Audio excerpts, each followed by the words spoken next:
नमस्कार दोस्तों, आज हम लोग क्लास 7 मैथमेटिक्स का चैप्टर 5 लाइन्स एंड एंगल्स के एक्सरसाइज 5.1 के question number 9 to question number 12 तक सॉल्व करेंगे। अगर आपने question number 1 to question number 8 तक सॉल्व करने का प्रोसेस नहीं सीखा है तो आप डिस्क्रिप्शन बॉक्स में जाकर के वो लिंक ले सकते हैं और वहाँ से वो वीडियो देख सकते हैं।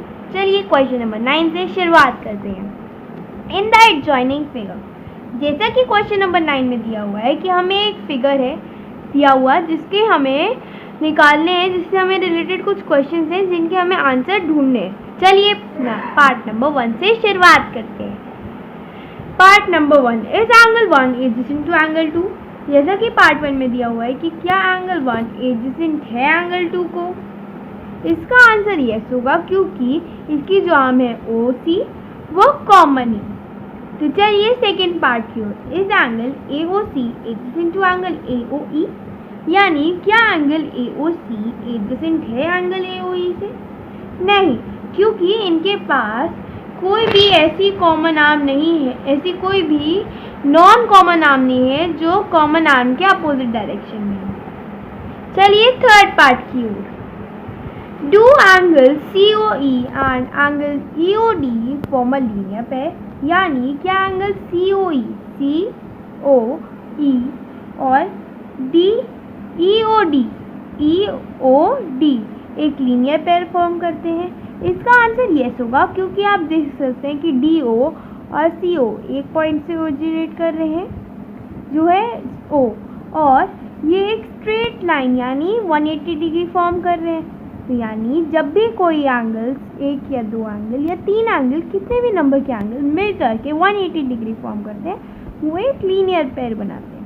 चलिए फोर्थ पार्ट की, R angle BOD and angle DOA supplementary, यानी क्या एंगल BOD और DOA सप्लीमेंट्री है।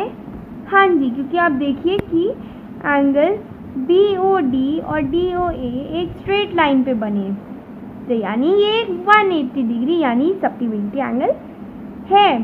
चलिए फिफ्थ पार्ट की ओर, is angle 1 vertically opposite to angle 4, यानी क्या एंगल 1 एंगल 4 की सीध में है, यानी उसके आमने सामने है। हाँ जी, जैसा कि आप देख सकते हैं angle 1 is vertically opposite to angle 4।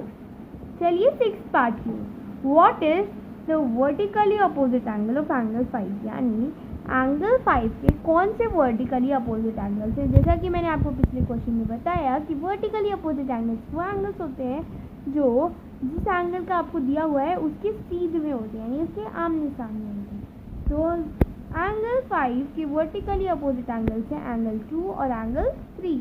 तो चलिए हम लोग क्वेश्चन नंबर 10 सॉल्व करते हैं। Indicate which pairs of angles are. जैसा कि इस क्वेश्चन में दिया हुआ है कि हमें एक दिया गया है फिगर, अब उसमें से हमें निकालना है कि हमें कुछ प्रॉब्लम्स दिए गए हैं जिनके हमें पेयर्स निकालने हैं, जैसे vertically opposite angles and linear pair. चलिए पार्ट 1 से शुरुआत करते हैं। वर्टिकली अपोजिट एंगल्स, जैसा कि मैंने आपको पिछली क्वेश्चन में भी बताया था कि वर्टिकली अपोजिट एंगल्स वो होते हैं जो एक दूसरे के सीध में होते हैं, यानी आमने सामने।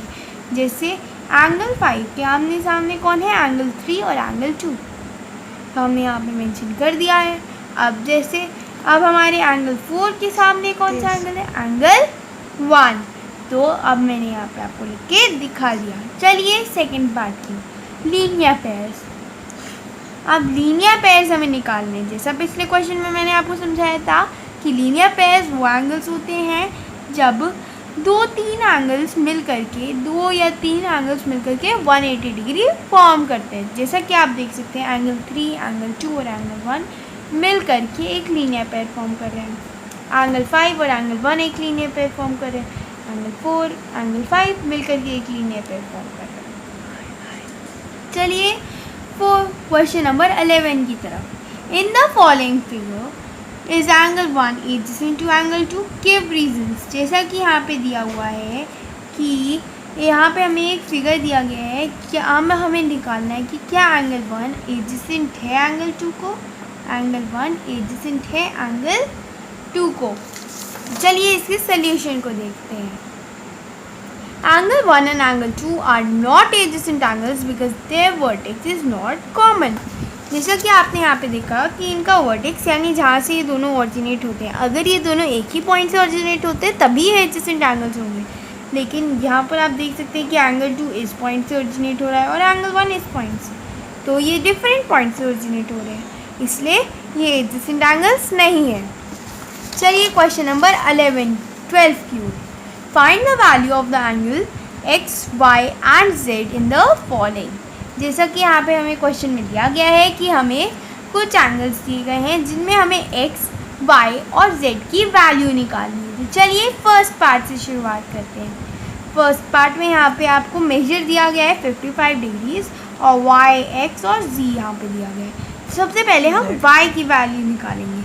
तो जैसा कि आप देख सकते हैं कि यहाँ पे मैंने मेंशन किया हुआ है 55 degrees plus y is equal to 180 degrees.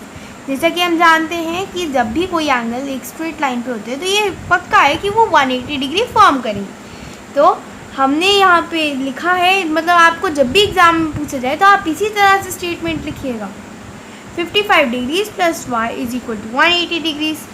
तो अब हमें निकालना था कि y की वैल्यू क्या होती है, तो हमने निकाला है 180 degrees minus 55 is equal to 125 degrees, यानी y की वैल्यू है 125 डिग्रीज।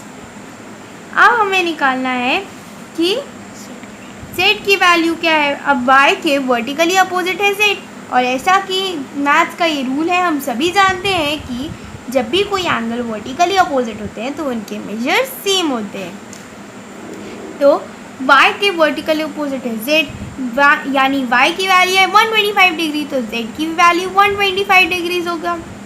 तो चलिए x की वैल्यू निकालते हैं। अब आप देख सकते हैं कि x 55 डिग्रीज को वर्टिकली अपोजिट है, यानी उसकी वैल्यू भी 55 डिग्रीज हुई। चलिए सेकेंड पार्ट की हुई। अब यहाँ पे हमें मेजर्स दिए गए हैं 40 डिग्रीज 25 डिग्रीज और x, y, z हमें इनकी वैल्यूज़ निकालनी है। तो z की वैल्यू हम लोग कैसे निकालेंगे?